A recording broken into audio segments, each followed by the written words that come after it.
Mesdames, Messieurs, bonsoir et bienvenue dans cette nouvelle édition de One Day One Event. Aujourd'hui, nous recevons Monsieur Mehdi Mungi Lasconi, qui est le représentant permanent adjoint auprès des organisations des Nations Unies basées à Rome, qui a également été le co-coordinateur du comité FAO-OMS des normes alimentaires pour l'Afrique de 2011 à 2015. Le CCFPV, autant pour moi, qui est le comité du Codex sur les fruits et légumes traités, a tenu sa 28e session du 12 au 16 septembre 2016 au siège de Pan American Health Organization à Washington, D.C. C'est bien cela, M. Mehdi? C'est bien cela. Alors, vous y avez représenté le Cameroun avec d'autres compatriotes. Pouvez-vous nous parler un tout petit peu de la participation du Cameroun à ces assises?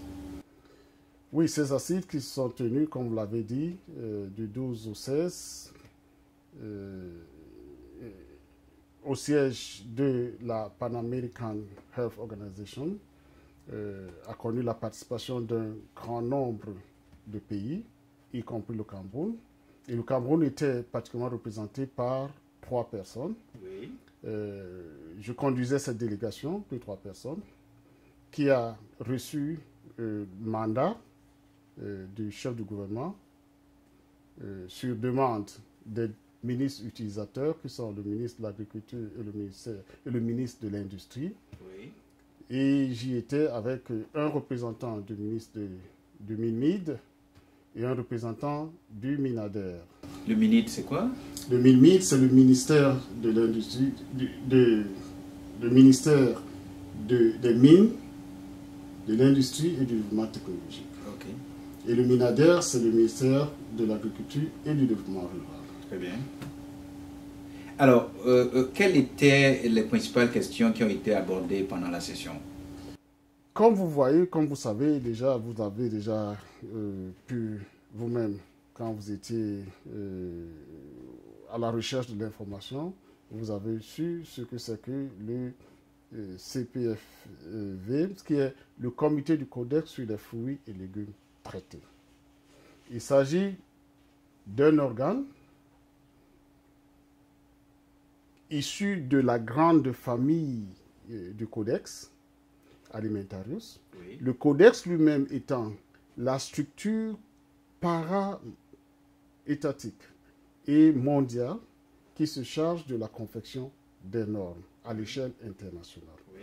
Et le comité sur les fruits et légumes traités est un comité de produits, comme on l'appelle dans la terminologie du Codex, Oui. qui s'occupe essentiellement des fruits et légumes traités. Des fruits et légumes traités. Oui. Oui.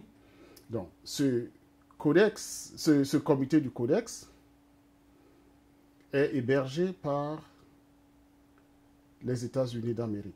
Oui. Parce qu'il y a plusieurs comités au sein du Codex. Celui-là est hébergé par les États-Unis d'Amérique et se réunit en principe tous les 2 ans. Nous venons donc ici, comme vous avez vous l'avez dit au début, nous venons d'assister à la 28e session. Oui. Ça veut dire que 28 sessions se sont déjà déroulées. Mais il faut dire déjà que c'est un comité qui a travaillé jusqu'à un moment. Après, il a arrêté ses travaux, il a été suspendu sine die, et puis il a repris sa fonctionnalité un peu plus tard. Voilà donc ce comité tel que je vous le présente. Mais ce que je voudrais dire, c'est que c'est un comité qui avait reçu, par rapport à son mandat, qui avait le devoir de confectionner toutes les normes, de les faire adopter, qui ont trait à tout ce qui concerne les fruits et légumes traités. Donc, et aujourd'hui, pendant cette semaine, nous avons travaillé longtemps sur un certain nombre de normes Oui.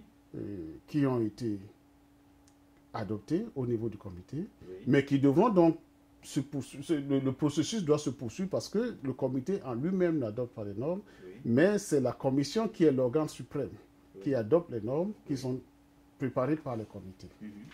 Est-ce que vous pouvez nous citer quelques-unes de ces normes sur lesquelles les débats ont eu lieu ou bien les comités ont discuté? Bon, vous savez, c'est un peu, on a beaucoup plus parlé des normes de fruits qui ne nous concernent pas beaucoup en Afrique. Mais par contre, il y a quelques fruits qui nous concernent un peu en Afrique. On a parlé par exemple, les normes des ananas en conserve, Oui. les normes de certains légumes et fruits qui sont surgelés, Oui. globalement. Oui. Et beaucoup d'autres normes, mais les autres produits, ce sont les produits que les Camerounais connaissent très peu. Oui. Bon, je ne voudrais pas beaucoup les citer, mais je citerai ceux qui nous conseillent. Il y a les questions comme la pomme de terre, La pomme de terre. que nous connaissons, y compris la patate douce. Patate douce. Oui, et il y a eu ces normes sur les frites de pommes de terre, les frites de patates douces. Ce sont des choses qui nous concernent directement. Et c'est pour ça que je voudrais, si le temps m'est donné dans cette émission, aller parler davantage de ces produits qui nous concernent.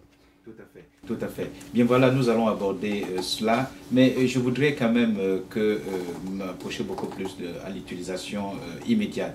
Je voudrais savoir qu'est-ce que nous pouvons dire aux auditeurs. Alors, comment le Cameroun peut s'inspirer donc sur les normes qui ont été adoptées, ou alors celles qui vont être adoptées, ou du moins celles que vous avez adoptées cette semaine ici à Washington, et les normes du codex alimentaire en général. Comment le Cameroun peut-il donc s'inspirer de cela? Vous avez dit tout à l'heure que vous avez abordé un peu les normes sur l'ananas, vous avez abordé les normes sur les légumes surgelés, vous avez abordé les normes sur la patate douce. Donc, je voudrais bien comprendre que les gens qui sont en Djombe, par exemple, et ceux qui sont à Fombot, où il y a beaucoup de légumes, et là où la patate est produite, et je voudrais tout de suite comprendre que certainement c'est une bonne nouvelle qui va les intéresser. Alors, comment est-ce que le Cameroun, ou du moins, comment est-ce que le paysan ou l'agriculteur ou celui qui est impliqué dans cela peut vraiment prendre avantage, comme on dit en anglais, et le Cameroun s'inspirant sur ces normes-là? Bon, nous avons, monsieur Seta, vous savez très bien que nous avons chez nous cette habitude de vendre directement en champ ce que nous produisons. Oui. Et nous n'y ajoutons pas beaucoup de valeur ajoutée. Oui. Ce qui fait que nous sommes limités même dans le commerce international de ce que nous produisons. Mais le Cameroun vient de signer les APE. Justement, c'est une raison de plus pour que nous ayons des éléments où il y a une valeur ajoutée Oui. pour pouvoir attraper les marchés. Tant que nous n'avons pas, nous ne vendons que ce que nous récoltons directement en champ. Oui. Imaginez que vous avez de la tomate. Vous vendez juste de la tomate telle qu'elle est, Oui. sans être transformée, vous n'avez pas une grande valeur ajoutée. Or, nous avons aujourd'hui besoin d'avoir des produits qui peuvent nous permettre de conquérir des marchés parce que nous avons la capacité de production. Oui. Et vous savez très bien que ce n'est pas moi qui vais vous le redire. Le chef de l'État a lancé l'agriculture de seconde génération. C'est une agriculture qui vise essentiellement le marché. Nous ne l'aurons pas. Nous ne pouvons pas continuer avec cette même agriculture si nous ne pouvons pas aller vers le marché. Et maintenant, qu'est-ce qu'il faut faire? Regardez un peu les mangues quand c'est la saison des mangues. Oui. Qu'est-ce que nous perdons comme produit? Or, si vous arrivez de découper ces mangues, de les mettre, de les emballer d'une certaine manière et de les préserver, vous gagnerez beaucoup parce que vous allez vendre peut-être des mangues traitées. C'est pour ça que ce comité est important. Parce que vous allez taillader des mangues, vous allez avoir vous allez les mettre dans une manière, vous allez les conserver, conditionner d'une certaine manière, Oui. et pouvoir donc garder la mangue telle qu'elle et la remettre au marché sans qu'elle ait à attendre à rester mangue fruit. Et c'est pour ça qu'aujourd'hui, pendant cette semaine, nous avons examiné la plupart des questions qui concernent les additifs Oui. qu'on pourrait donc mettre à l'intérieur de ces produits Mais quand vous pour parlez pouvoir les d'additifs, préserver. quand vous parlez d'additifs, vous me faites peur à ce moment, parce que les additifs, ça peut avoir également des conséquences sur le plan de la santé. C'est pour ça qu'il faut qu'on négocie quel type d'additif est important pour quel produit. Vous ne pouvez pas mettre tous les additifs. Vous allez seulement mettre l'additif qui vous permet soit d'organiser la conservation, Oui, soit de refuser. Vous savez, si vous découpez par exemple l'ananas, oui, vous mettez dans un produit. Si vous ne mettez pas certains additifs qui peuvent empêcher que l'ananas ne mousse après, oui. vous allez perdre votre produit.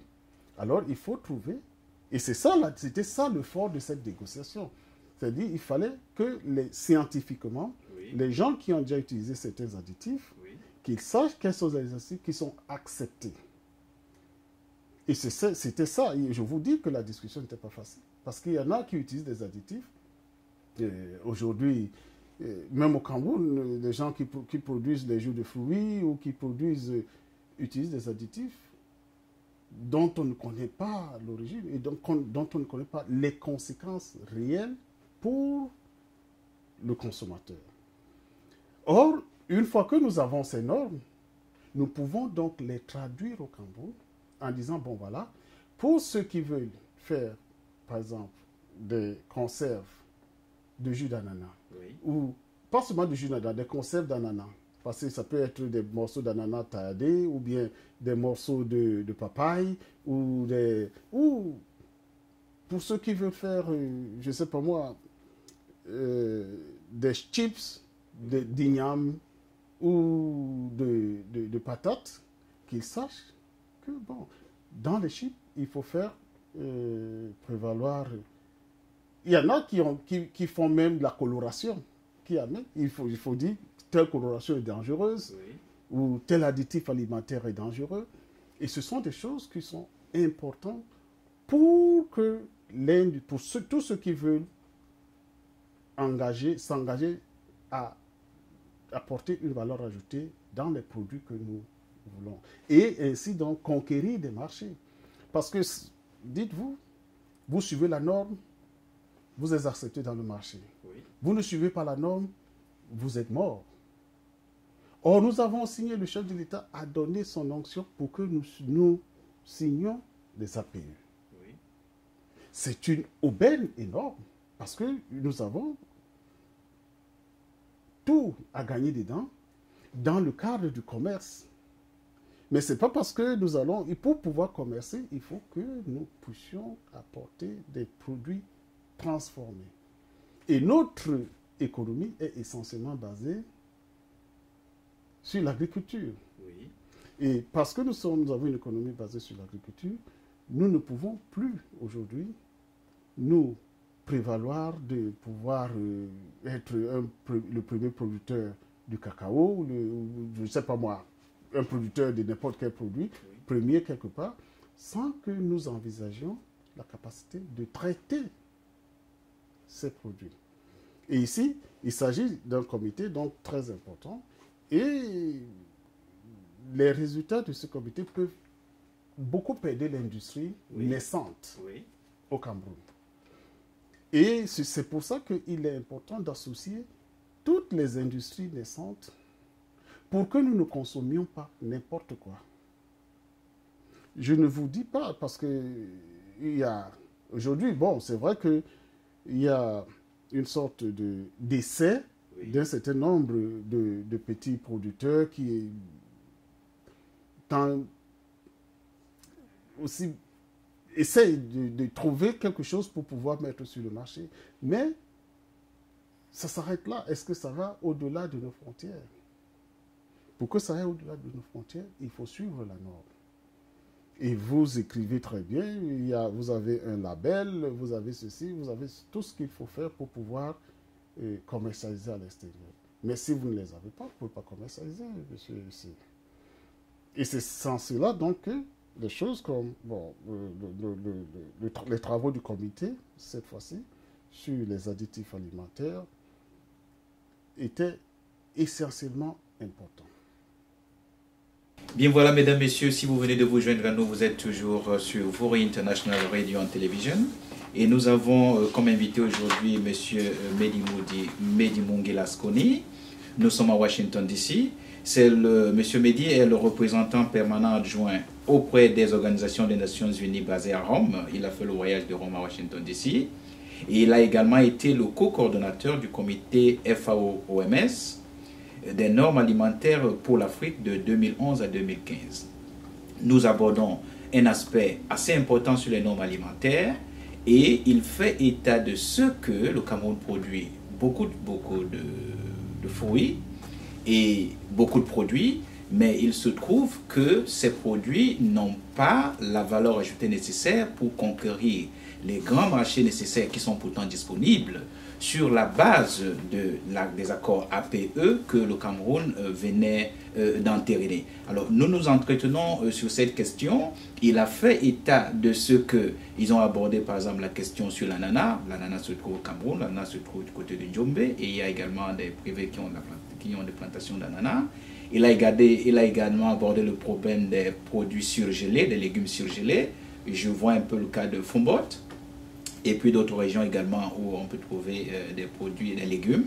Et nous étions en train d'aborder un aspect important, à savoir les additifs alimentaires, c'est-à-dire ce qui doit être inclus dans les produits pour pouvoir les conditionner de manière à ce qu'ils partent du port de Douala ou de l'aéroport de Yaoundé pour atterrir au port de Baltimore, à Washington, en France, à Singapour ou à n'importe quelle partie du monde. Donc nous continuons cet entretien. Alors, M. Mehdi, vous êtes un expert en matière d'agriculture. Et les conditions dans lesquelles la plupart des planteurs et des paysans travaillent au Cameroun, je ne vous le fais pas dire, sont des conditions, excusez-moi le terme, qui sont on ne peut plus précaires. Parce que certains estiment qu'ils n'ont pas les moyens d'accompagnement. Et c'est d'ailleurs peut-être l'une des raisons pour lesquelles les uns criaient à U et à Dia quand les accords APE ont été signés. Alors, quels sont les moyens d'accompagnement pour amener les Camerounais à pouvoir, si vous voulez, conquérir ces marchés internationaux sur la base des APE? Bon, écoutez, il y a toute une procédure? Non, toute une panoplie d'éléments qu'il faut faire valoir. Et certains existent déjà. Mais très souvent, les gens pensent que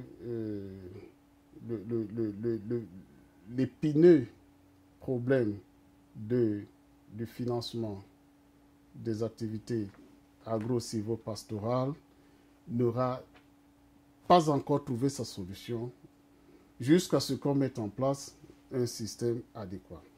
Ça, c'est une vision globale. Mais je pense que dans un contexte, quel que soit ce que nous pouvons faire, il faut qu'il y ait une petite organisation à la base. Oui. Et il faut qu'on spécialise cette organisation.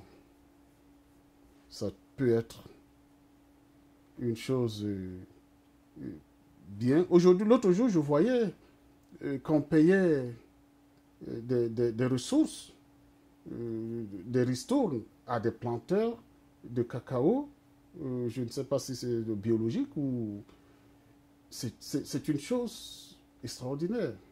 Mais il faut pouvoir faire valoir cela pour que le planteur qui est là puisse comprendre que si je m'associe avec tel et tel et tel, pour notre type de cacao, avec une certaine spécificité, Oui. nous pouvons nous mettre ensemble pour pouvoir donner notre produit à un prix qui est acceptable par nous. Tout à fait. Or, si chacun veut individuellement le faire, ce sera difficile. Donc, il y a d'abord, premier point, l'organisation des producteurs à la base. Vous voulez faire état des coopératives, c'est ça? Bon, les coopératives, je sais, bon, oui, c'est une chose, c'est une organisation. Mais, vous savez, le terme coopérative, dans le sens où nous l'avons connu quand nous commencions